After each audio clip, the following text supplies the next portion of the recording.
네, 잠겨있던 내 계좌의 수익을 해지하는 시간, 잠금 해제 시간 들어왔습니다. 오늘 국내 시장 일단 지수상으로 봤을 때 코스피 지수는 보합권 등락을 보이고 있고 코스닥 지수가 오늘도 좀 상대적으로 강한 모습인데요. 어제 같은 경우 2차 전지 쪽에 좀 쏠림 현상이 있었다라고 본다면 오늘은 또 2차 전지 주도 좀 일부 강하긴 하지만 나머지 종목들 쪽에서도 상승세가 포착이 되고 있습니다. 오늘 개별주에 대해서 이야기할 것도 많을 것 같은데요. 오늘 이 시간은 교보증권 영업부 사용관 차장님과 함께하도록 하겠습니다. 차장님 어서 오세요. 네, 안녕하세요. 네, 차장님과 먼저 머니맵 통해서 종목의 움직임부터 체크해 보도록 하죠. 우선 오늘 장에서는 지금 보시는 것처럼 반도체 쪽은 일단 좀 쉬어가고 있습니다. 그래도 LG 이노텍 쪽에 상승불이 좀 켜져 있고요. 2차 전지도 어제 이어서 오늘 상승불을 이어가고 있긴 하지만 여전히 포스코 그룹주나 에코프로 그룹주가 상대적으로 더 강한 모습 나타내고 있습니다. 나머지 쪽에서 상승불 포착되는 쪽을 본다면 엔터라던가 건설기계, 원전 등등 여러 가지 쪽이 되겠죠. 철강 쪽도 괜찮은 것 같고요. 그러면 오늘 종목에 대한 이야기 집중적으로 해보도록 할게요. 오늘은 좀 리뷰할 종목들이 많습니다. 먼저 첫 번째로 랩지노믹스 보도록 할게요. 최고가 기준 수익률은 16% 이상을 기록하고 있고요. 7월 11일이니까 거의 최근에 얘기 주셨던 종목이죠. 랩지노믹스도 추천해 주시고 나서 주가 흐름이 좋습니다. 이 종목 추가적으로 일단 무상증자 결정 소식도 전해지고 최근에 뉴스 좀 많이 나오더라고요. 네. 어떻게 보고 계세요?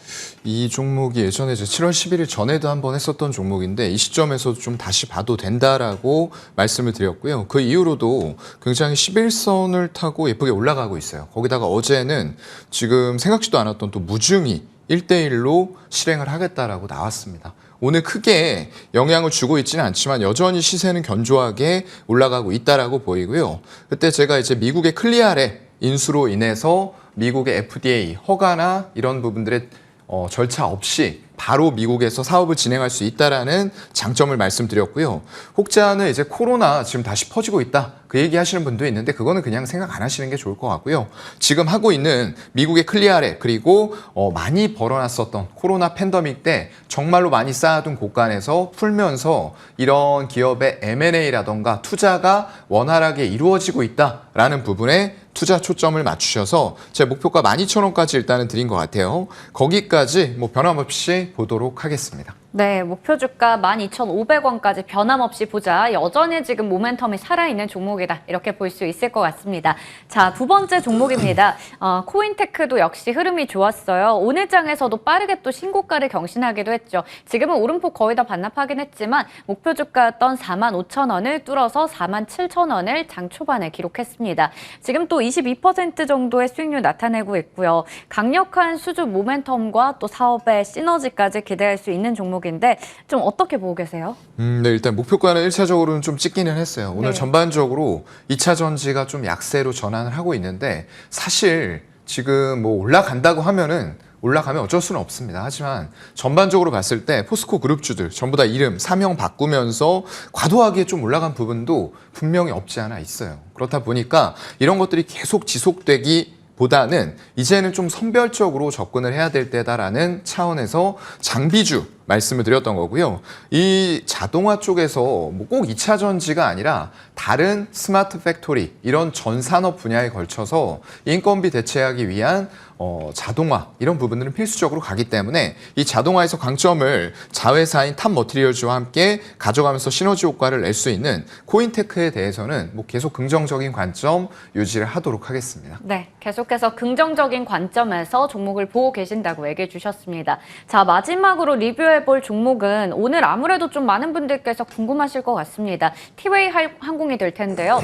이 종목 저희 시간에 목표 주가 4,000원이었었는데 4,000원 넘은 적이 있어요. 그런데 일단 오늘 아무래도 개파락 나오고 있습니다. 실적 먼저 좀 체크를 해보면 매출액 같은 경우 전년 동기 대비해서는 잘 나왔습니다. 컨센서스와도 그리 크게 차이는 나지 않아요. 그런데 영업이익이 흑자로 돌아서긴 했는데 컨센서스를 상당히 못 미치게 나왔고 지금 그러다 보니까 비수기 영향 때문에 실적이 좋지 않은 않았다. 증권가에서 목표 주가를 하향하는 리포트가 나오면서 오늘 타격을 많이 받고 있습니다. 근데 우리가 잘 알고 있듯 통상적으로 2분기가 비수기긴 하지만 그래도 휴가철이라던가 여러 좀 폭발적인 수요 때문에 나름 좀 이쪽 살아난다라고 생각했었거든요. 네. 일단 제가 목표가를 3,500원으로 드렸던 이유가 일단 일봉, 주봉, 월봉상으로 갔을 때 이 두터운 매물대, 이 화면에서 보이는 3,500원, 여기 때문에 3,500원으로 드린 거거든요. 그리고 일단 그 투자 포인트 자체가 2분기는 실적이 1분기 대비해서는 안 나올 거다라는 말씀을 드렸어요. 근데 이것도 창사 이래로 놓고 보면은 전통적으로 2분기가 비수기거든요. 그렇기 때문에 계속 적자를 씌워내 오다가 창사 이래 처음으로 지금 흑자가 났습니다. 그런데 시장의 컨센서스 눈높이가 워낙에 올라가 있다 보니까 그걸 충족 못 시켰다라는 부분 때문에 일단 매물대, 두터운 매물대 맞고 떨어지면서 수급도 별로 좋지는 않았어요. 그렇기 때문에 목표가 3,500원으로 드린 지점에서는 한번 수익 실현이 필요한 지점이었다라고 보이고요. 일단 지금은 수급이 좋지 않고 갭으로 오늘 또 빠지고 있어요. 그런데다가 3분기에 성수기, 극성수기로 돌아섭니다. 그런데 과연 이 객단가가 얼만큼 회복이 되느냐, 이 부분 봐야 될 것 같고요. 이 항공주, LCC 말씀드리면서 제가 했던 부분들이 지금 경기 침체는 조금 우려가 사그라들었어요. 근데 그럼에도 불구하고 과연 이러한 여행 수요가 꾸준하게 계속될 수 있을 것이냐에 대해서는 계속 제가 퀘스천 마크를 달아드렸습니다. 그렇기 때문에 일단은 실적이 피크아웃 하면서 3분기를 정점으로 해서 꺾일 수 있다는 부분들도 염두에 둬야 되기 때문에 지금 시점에서 갭으로 하락했다라고 해서 신규 매수 다시 바로 들어가시면 안 될 것 같고요. 일단 주봉상에서 기다리고 있는 60주선 부근이에요. 2,550원 부근이 지지가 되는지, 그리고 수급이 기관 외국인들로부터 다시 유입이 되는지 확인하고 들어가시는 게 좋을 것 같습니다. 네, 좋습니다. 티웨이 항공이 저희 시간에 6월 13일에 얘기 주셨었고요. 1차 목표 주가가 3,500원, 2차가 4,000원이었습니다. 그 3,500원을 6월 20일쯤에 넘어섰어요. 그리고 나서 아무래도 이 실적에 대한 우려 때문에 또 주가가 밀린 것 같습니다. 그런 측면에서 지금 당장 이 종목, 물론 3분기에 또 성수기가 기다리고 있다 쳐도 지금 아무래도 좀 우려 섞인 목소리들이 있기 때문에 수급이라던가 여러 가지 좀 돌아서는 추세를 좀 체크하고 접근하는 게 좋겠다. 이렇게 보도록 하겠습니다. 자, 리뷰 종목들 살펴봤고요. 오늘의 잠금 해제 종목으로 넘어가 보도록 할게요. 오늘 첫 번째 종목은 코스메카 코리아 보도록 하겠습니다. 미국에서도 K-뷰티의 인기가 대단합니다. 그러다 보니까 이 화장품주들 중에서도 좀 중국의 의존도에서 자유로울 수 있는 중소형주를 보자라는 이야기 많이들 알고 계실 텐데요. 이 기업은 아무래도 미국 중심으로 성장하고 있다고요? 맞아요. 일단 최근에 화장품 대형주 보면 굉장히 좀 힘들거든요. 네. 아모레퍼시픽이라던가 LG생활건강이 힘든 이유는 이렇게 매출처에 다변화가 되어 있지 않은 중국에 너무나도 집중된 매출도, 이런 부분 때문에 주가가 힘을 쓰지 못하고 있고요. 다만 중소형 쪽, 화장품의 인디 브랜드를 가지고 있는 쪽, 그리고 ODM이라던가 이런 쪽들은 화장품 주가에 연동되어서 날개도 친 듯이 주가가 올라가고 있는 그런 상황이 만들어지고 있습니다. 일단 미국의 인디 브랜드가 굉장히 폭발적으로 성장을 해나가고 있다라는 부분들은 뉴스를 통해서 많이 접하셨을 것 같고요. 이 코스메카 코리아가 1분기에 굉장히 서프라이즈한 영업 실적을 냈어요. 자회사인 잉그루드랩 같은 경우에도 마찬가지로 그 실적 발표를 한 다음 날 갭으로 띄우면서 주가가 그 이후로 꾸준히 상승하는 모습들을 보여주고 있는데 1분기에만 영업이익이 94억 나왔어요. 작년 한 해 영업이익이 104억이었습니다. 거의 작년 한 해 동안 했던 영업이익을 1분기 만에 내는 서프라이즈한 실적 때문에 주가는 계속 올라오고 있는 그런 상황이라고 보시면 될 것 같고요. 북미법인의 특히나 영업이익이 500% 전년 동기 대비해서 급성장하는 모습들 나오면서 이 중국에 의존하지 않는 매출처의 다변화, 그리고 일본이라던가 북미, 유럽 같은 쪽들로 매출처가 굉장히 다변화되어 있다는 부분들이 좀 포인트가 되고 있는 것 같습니다. 네, 첫 번째로 매출처의 다변화 자체가 아무래도 이 기업을 화장품주 중에서 주목할 수밖에 없는 이유가 될 것 같습니다. 그러면 두 번째 투자 포인트는 무엇일지 좀 궁금해지는데요. 그 고객의 다변화, 아까 전에 얘기해 주셨던 거랑 똑같은 내용일 것 같아요. 매출처 고객이 늘어나고 있다라는 쪽이 될 텐데 아무래도 그렇게 되면 수익성이 좀 개선이 될 것 같습니다. 네, 맞아요. 일단은 너무 집중된 매출 구조가 아니다 보니까 전체 고객사 중에서 10% 이상, 전사의 10% 이상 매출을 가져가는 고객사가 없어요. 이건 그만큼 고객사 다변화가 잘 돼 있기 때문에 어느 한쪽, 예를 들어서 중국의 고객사가 안 돼버리면 정말로 아모레퍼시픽이나 LG생활건강처럼 주가가 끝없이 떨어지는 이런 구조가 아니라는 거죠. 굉장히 안정적인 구조를 가지고 있다고 보시면 될 것 같고요. 여기 보시면은 이제 코스메카 코리아의 OGM 시스템이라고 하는데 이게 그냥 토털 일원화 시스템이라고 보시면 될 것 같고요. 여기에서 고객 의뢰를 받기 시작해서 국가별 유통구조 분석 이런 것까지 이제 빅데이터로 들어가겠죠. 그러면서 제품 컨셉과 판매 전략 확정한 다음에 디자인 개발하고 생산 납품까지 이어지는 이런 구조들을 가져가고 있다라는 또 강점이 있을 것 같고요. 이게 결국에는 한국뿐만 아니라 미국 같은 지역과의 고객사의 믹스 개선, 수익성이 개선된다라고 하죠. 그러면서 또 신규 고객사도 추가적으로 들어오면서 더욱더 고객사를 다변화시킬 수 있는 레퍼런스를 꾸준하게 쌓아가고 있다라는 관점으로 고객사의 다변화를 보시면 될 것 같습니다. 네, 좋습니다. 한국과 미국에서 고객사들이 늘어나고 있고 그렇게 또 믹스 개선이 나타나면서 수익성도 향상되고 있는 상황입니다. 자, 마지막이 이제 수급 측면을 좀 체크해 봐야 될 것 같은데요. 이 기업에 대해서 또 기관 쪽의 매수가 또 네. 증가하고 있다고요? 맞아요. 주가 자체가 다른 화장품주들 대비해서도 굉장히 견조하게 가면서 또 오늘 이제 고가를 경신하려는 모습들이 나타나고 있어요. 52주 신고가입니다. 그렇다 보니까 이런 흐름 속에서 누가 꾸준하게 매수를 하느냐? 연기금 같은 경우가 굉장히 지속적으로 매수를 해주고 있어요. 7월 4일에도 또 추가적으로 공시가 나왔습니다. 기존에 가지고 있던 거에다가 추가 취득했다라는 공시를 내면서 일단 6.17%의 지분 보유 공시가 나왔고요. 또 하나가 있었죠, 공시가요.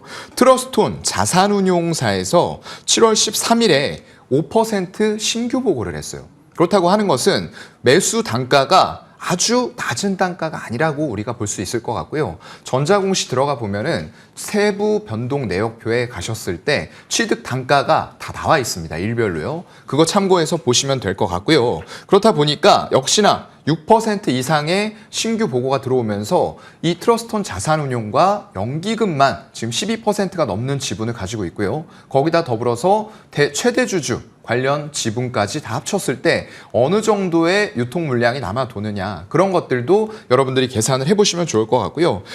트러스톤 자산운용은 6월 28일에 최초 신고한 이후에 역시나 추가적으로 이제 물량을 매수했기 때문에 추가 신고가 들어왔다라고 보시면 될 것 같습니다. 네, 좋습니다. 지금 기관의 수급적인 측면까지 좀 체크를 해봤고요. 그렇다면 이 종목에 대해서 목표 주가 좀 궁금해요. 일단은 아무래도 좀 많이 올라왔잖아요. 네. 그러다 보니까 여기서 어느 정도까지 더 보는 게 좋을까요? 글쎄요. 일단은 아직까지도 좀 저평가는 돼 있다라고 좀 네. 생각이 되고요. 현재가 오늘 좀 올라가고 있는데 한 21선 부근이 위치한 25,000원대 정도까지 열어놓고 분할 매수 충분히 가능할 것 같고요. 손절은 본인의 매수 평단에서 한 10에서 15% 정도 잡으시되 일단은 주요한 기관 주체들이 꾸준하게 매수를 해주고 있다는 건 어느 정도 하방에 조금 지지대가 분명히 될 것 같아요. 그렇다 보니까 지지대 설정하시면서 목표가는 1차적으로 38,000원 조금 높게 잡아보도록 하겠습니다. 네, 좋습니다. 매수가는 일단 오늘 지금 현재가가 27,000원 부근에서 움직입니다. 여기서부터 25,000원까지 얘기해 주셨고요. 목표 주가는 살짝 높게 1차적으로 38,000원 얘기해 주셨습니다. 자, 그러면 다음 종목으로 넘어가 볼게요. 저희 시간에는 좀 다양한 섹터에서 얘기를 주시는 것 같은데요. 로봇주에 대해서 최근에 또 관심이 생기고 있는 것 같아요. 여전히 로봇의 시장은 좀 긍정적이죠. SPG 보도록 하겠습니다. 첫 번째 투자 포인트가 바로 지금 뭐 시장 자체가 성장성은 유효하니까요. 이 부분 네. 짚어볼까요? 네, 일단 뭐 로봇의 성장에 대해서 의구심을 품으시는 분들은 아마 없으실 네. 것 같아요. 워낙에 빅트렌드로 커가는 시장인데 다양한 테마들이 또 나타나고 반도체라던가 이런 쪽들, 2차 전지 워낙에 크고 굉장히 강한 섹터들이 많습니다. 그래서 로봇도 어느 정도 올라가다가 지금은 조금 쉬어가는 단계로 보시면 될 것 같고요. 그렇다고 해도 이 스마트 제조 시장 자체가 커져가고 있는 건 분명한 것 같습니다. 테크나비오에서 조사한 결과를 보면은 23년에서 27년까지 연평균 성장률을 지금 거의 14% 정도로 전망을 하고 있어요. 그만큼 매년 강한 성장이 기대가 되고 제가 볼 땐 이 수치가 또 보수적인 수치가 될 수도 있을 만큼 그만큼 스마트 팩토리라던가 아까 말씀드렸던 스마트 로봇 관련된 제조 시장들은 꾸준하게 커갈 수밖에 없는 인건비의 환경도 한 몫을 하고 있다라고 보셔야 될 것 같습니다. 네, 로봇 산업은 계속해서 성장하고 있고 정말 이렇게 보시는 것처럼 여러 가지 분야에 쓰이고 있습니다. 그런데 특히나 SPG를 주목할 수밖에 없는 건 정말 감초 같은 정말 핵심 부품인 감속기 또 관련주기 때문이죠. 맞아요. 여기 보시면 지금 감속기가 안 들어가는 분야가 없어요. 그렇네요. 딱 로봇만 들어가는 게 아니고요. 우리가 그냥 일반적인 기계 산업 이런 쪽으로 생각되는데 전부 다 들어가요. 네. 산업, 에너지, 중장비, 해양 플랜트, 자동화 설비, 공작 기계, 전기 자동차까지. 왜냐하면 이런 것들을 전부 다 예전에는 인간들이 하던 영역인데 전부 다 인건비가 올라가다 보니까 결국은 이윤 추구를 해야 하는 기업 입장에서는 다 이런 로봇들로 대체가 될 수밖에 없는 안타까운 상황들이 발생이 되고 있는 거죠. 그런 상황으로 봤을 때 일단 이 감속기라는 것은 모든 산업 분야에 빠지지 않고 기계, 건설 장비건 어디건 다 들어간다라고 생각을 하시면 돼요. 왜냐하면 감속기가 모터라는 부품에 들어가는데 모터는 쓰이지 않는 곳이 없습니다. 어느 곳이든지 다 쓰인다라고 생각을 하시면 될 것 같고요. 특히나 이제 로봇에 쓰이는 것은 정밀, 초정밀 감속기 이런 쪽들이에요. 아직도 일본의 업체들이 많이 사용을 하고 있는 분야지만 결국은 우리나라 기업들과 연계해 나가면서 조금씩 국산화를 만들어 나가고 있다라고 보이고요. 이런 부분에서 SPG 같은 기업들이 결국에는 국내 감속기 시장 점유율을 55% 이상 가져가면서 국내 1위 그리고 우리나라가 계속 일본에 의존하던 수익 구조를 조금씩 바꿔가는 역할들을 하고 있다라고 생각이 되거든요. 그래서 이런 부분에서 꼭 로봇이 아니다라고 하더라도 우리가 미래에 공장들이 어떻게 그리고 산업들이 어떻게 변화할지 이런 그림들을 그려본다라고 했을 때는 반드시 필요한 필수 부품을 제조를 하고 있다라고 보시면 될 것 같습니다. 네. 국내 감속기 시장에서 점유율 1등을 차지하고 있는 회사가 될 텐데 그런데 로봇 시장은 사실 워낙에 계속해서 커지고 있다 보니까 정부에서도 K로봇을 밀어주기도 하고 삼성전자, LG전자 등등의 굴지 기업들도 투자를 하고 있습니다. 맞아요. 네, 일단 대기업들은 말씀해 주신 대로 전부 다 투자들을 하고 있고요. 거기다 더불어서 정부 차원으로도 이러한 부분들을 굉장히 좀 크게 밀어주는 게 계속 정책이 나오고 있다는 거죠. 지금 보게 되면은 서울시에서 26년까지 4년간 굉장히 큰 규모의 자금을 투입을 합니다. 2천억 이상의 예산을 투입을 하면서 서울시의 로봇 산업 육성 종합 계획을 발표를 했고요. 결국은 이런 것들이 기업과 전부 다 연동이 되면서 민관 합동으로 추진이 되고 있다라는 부분도 여러분들이 같이 봐주셔야 될 것 같습니다. 네, 좋습니다. 여러 가지 모멘텀들 좀 체크를 해봤고요. 그렇다면 이제 가장 궁금한 건 가격 부분이 되겠죠. 연초에는 로봇이 잘 이끌다가 2차 전지나 반도체 쪽으로 주도주가 좀 바뀌면서 맞아요. 로봇이 약간 쉬어가는 것 같습니다. 그런데 일단은 최근에 다시 좀 상승 추세를 보이고 있긴 해요. 이게 지금 전고점 부근이 한 39,000원쯤 되는데 그때까지 갈 수 있을지 목표 주가 어떻게 보세요? 네, 일단은 지금 테마가 아까 말씀드린 대로 너무 많이 돌고 있기 때문에 올라가다가도 이게 지속성이 없어요. 오늘도 2차 전지 끝없이 올라갈 것 같지만 윗골이 달리면서 또 다른 분야, 반도체라던가 조선, 그리고 기계 이런 쪽으로 또 순환매가 돌고 있거든요. 그런 흐름들이 지속이 된다라는 판단하에 단기간 121선 굉장히 예쁘게 지지받고 올라갔어요. 그런데 지금 음봉이 3개째 나오면서 조금 조정을 받고 있습니다. 다시 한번 121선의 지지를 테스트해 볼 필요가 있다라는 생각이 들고요.